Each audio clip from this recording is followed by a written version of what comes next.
Loving Chris was one great mistake of mine. I gave him all I had. We grew up together in the same neighborhood.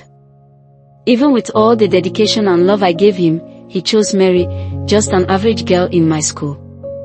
I always wondered what he saw in her. I hated her. She wasn't even half of me. Even after knowing he was with Mary, I still shot my shot. I tried everything. I tried to seduce him, to get him to love me, but it never worked. Instead of loving me, he took advantage of my feelings. I helped him with assignments, covered for his bad behavior with his parents, excused everything. I kept telling myself, maybe he just doesn't know how I feel. So I stayed. Stupidly in love. Hoping. Waiting. Dreaming. But that day never came. One day, I visited his house and overheard his friends laughing at me, calling me a fool for following him around. It broke my heart. But even then, it didn't stop me from loving him. Years passed. We grew up. But the feeling stayed. And the worst part, he got married, not to Mary, but to another girl named Sarah, his university love. Even married, he kept coming to me, telling me everything about his life, his marriage. I was dying inside. Yet I stayed. At 26, I told myself, you need to move on. You need a family of your own.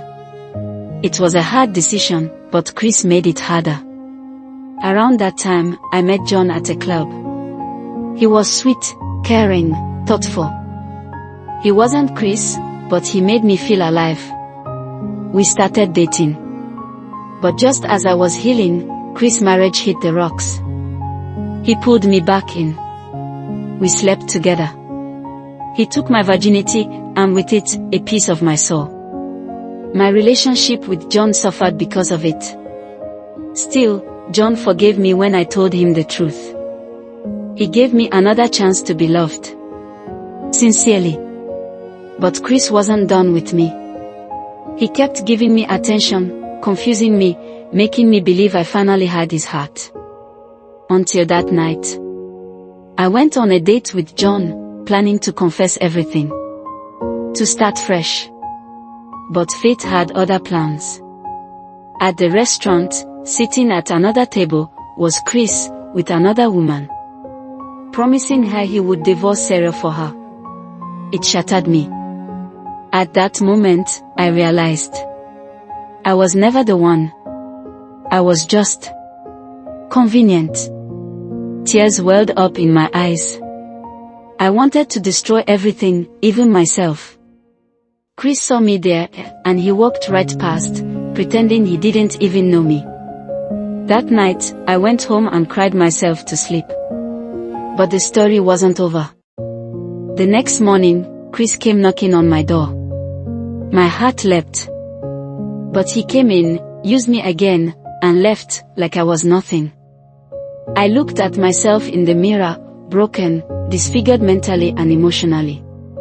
When Chris knocked again, I didn't open the door. I whispered to myself, I deserve better. And I cried. But this time, it was the beginning of my healing.